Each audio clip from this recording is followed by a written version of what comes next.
নৌকায় যাতায়াত বন্ধ করুন আবেদন মুখ্যমন্ত্রীর। এই আবেদনের কয়েক ঘন্টার মধ্যেই মাঝগঙ্গায় ডুবল নৌকা। মালদার ভূতনির দক্ষিণ চণ্ডীপুর গ্রাম পঞ্চায়েতের কাটাবাদ এলাকার ঘটনা। এই বিষয়ে মানিকচকের বিধায়ক সাবিত্রী মিত্র জানান, আজ শনিবার মানিকচকের মথুরাপুরে হাট ছিল। নৌকা করে হাটে এসেছিলেন বেশ কয়েকজন। সেই সময় জলের স্রোত বেশি থাকায় ডুবে যায় নৌকা। সরকারি মতে নৌকায় 5 জন ছিল, তার মধ্যে 3 জনের খোঁজ পাওয়া গেলেও এখনো এক মহিলা এবং এক শিশু নিখোঁজ। তবে বেসরকারি মতে নৌকায় 10 জন মতো ছিল। ইতিমধ্যেই বিপর্যয় মোকাবিলা দপ্তরের কর্মীরা উদ্ধার কার্যে নেমেছেন। ছিলেন আমাদের মন্ত্রী এবং মাননীয় মুখ্যমন্ত্রী পাঠিয়েছেন। মুখ্যমন্ত্রী তার ভিডিও কল করে উনি কথাও বলেছেন সবার সাথে, মানুষকে, এবং গোপালপুর বিভিন্ন জায়গায় ওরা গেছিলেন।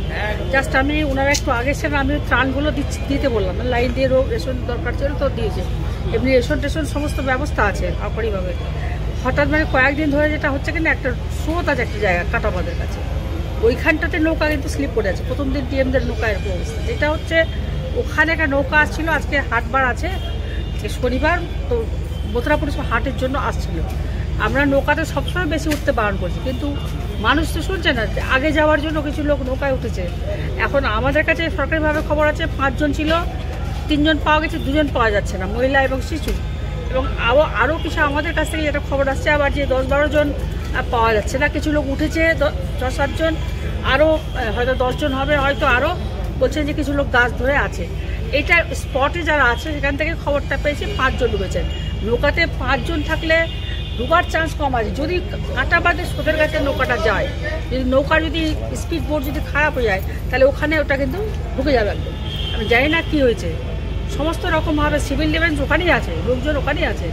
আমরা ওখান থেকে সঙ্গে সঙ্গে ওরা ওখানে গেছে, এবং আমাদের যারা এপারে যারা সাংবাদিক তারা এখান থেকে দেখলাম, আমি ভিডিওটাও আমি দেখলাম। আমি এখন স্পট থেকে জাস্ট ঢুকছি, এবার খবরটা এলো, এবং সমস্ত রকমের সহযোগিতা প্রশাসন করছেন। অসুবিধা আপনি এখন ঘটনাস্থলে যাচ্ছেন? আমি চলে যাবো এখন। দিদি বলছিলাম, এটা সরকারি নৌকা ছিল না ভাড়া নৌকা? কোনটা যেটাতে আজকে ডুবেছে বুঝতে পারছি না এখন কোনটা নৌকা ছিল। আসলে সরকারি নৌকাও চলছে, ওদের ভাড়া নৌকাও অনেক বেশি চলছে। লোক ওরা ভাড়া নৌকা নিয়ে ওরা 50 টাকা করে ভাড়া নিচ্ছে। সেগুলো কিন্তু আমাদের বিডিও সাহেব আমাদের সরকারি নৌকা দিয়েছেন। সরকারি নৌকাতে আমাদের মার্ক করা আছে যেগুলো সরকারি নৌকা। কোন নৌকায় ছিল ওটা আমি খবর নিই। এখনো অবধি কি রিপোর্ট পাচ্ছেন? 5 জন না 10 জন? না, এটা তো আপনারা সব শুনলেন যে 5 জন, 10 জন কেউ বলছে, 5 জন কেউ বলছে, 25 জন। এখন স্পটে না গিয়ে, ওখানে না গিয়ে আমি ডিটেলসে বলতে পারছি।